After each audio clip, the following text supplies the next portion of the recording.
Good evening, and once again, welcome to the Libertarian Perspective. I'm your host, Philip Laban, with the Libertarian Party of Florida, and with me tonight is Violet Skinner. Today we're going to be talking a little bit about emergency management, because this is hurricane season, so hopefully you've already prepared your kit. But first, I want to ask Violet a little bit about herself.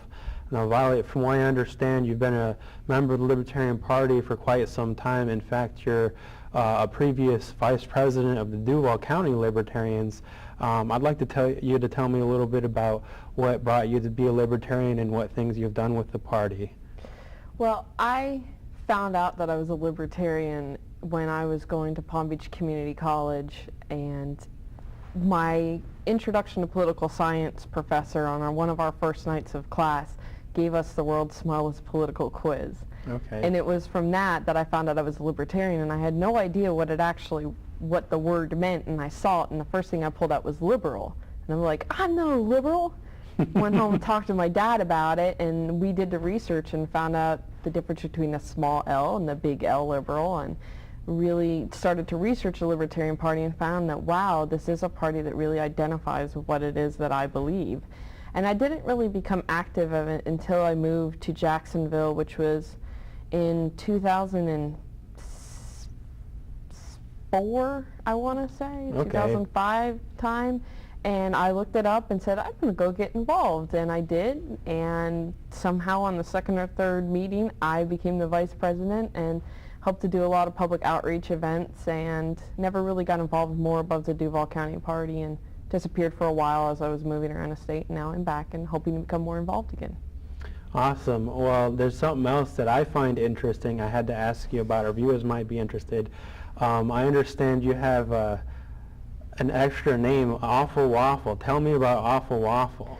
Awful Waffle is my pseudonym, I guess you could say. It's my other personality as a part of the Tri-County Rolling Militia, which is a roller derby team within the Northeast Florida area. Great, great. Yeah, I see your arm is healed. That's good to see. So the rest of the roller derby players are going to have to watch out for you. Well, we have to see. I had to get my bearings again. I've only been to one practice since being officially released from my broken arm that I did break at roller derby practice. So hopefully I'll be up on my getting ready to start bouting again. Great, great. Now let's get into the meat of the topic, which is going to be the emergency management. Now, me, myself, I don't know a lot about emergency management.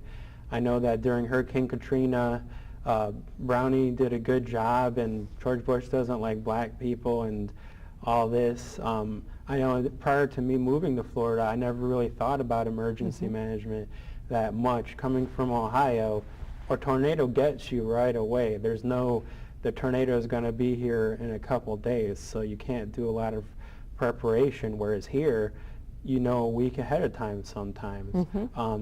Tell me from your perspective, a libertarian perspective, about emergency management and what we could do better, maybe where we shouldn't even get involved at all. Okay, well, I'll start off with the basics of emergency management and explain in its core what it actually is. And I'll apologize ahead of time if this sounds a little bit academic in viewpoint, but that's where a lot of my experience comes from.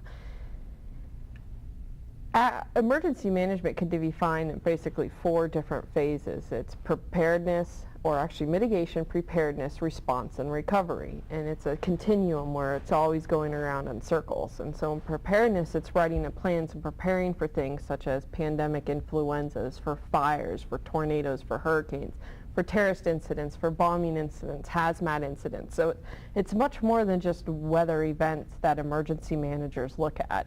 It's even, I've seen chatter recently on solar flares and electromagnetic storms, and what can we do to be able to prepare for that.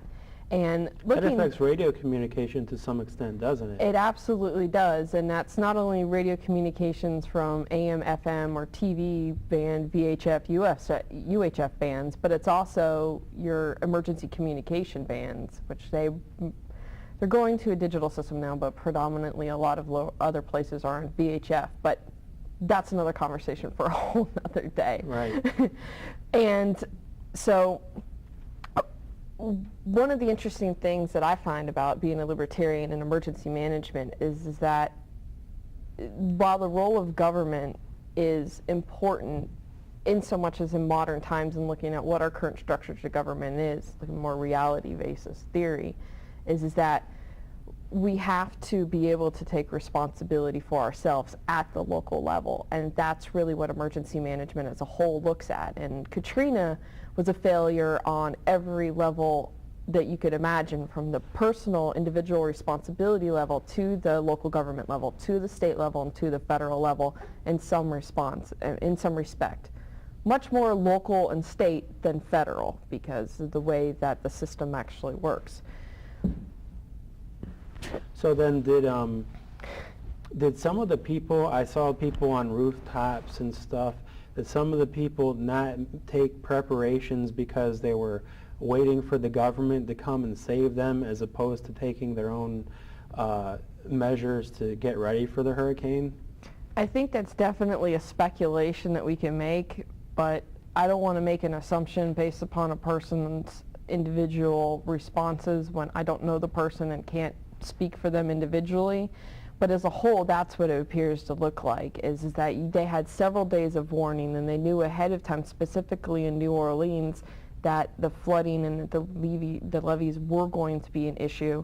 And if they did not take responsibility for their own selves to evacuate ahead of time or to find some kind of means of evacuation, if they did not have transportation to be able to do so, then it is, I'd hate to say that it's their fault, but it really sort of almost is.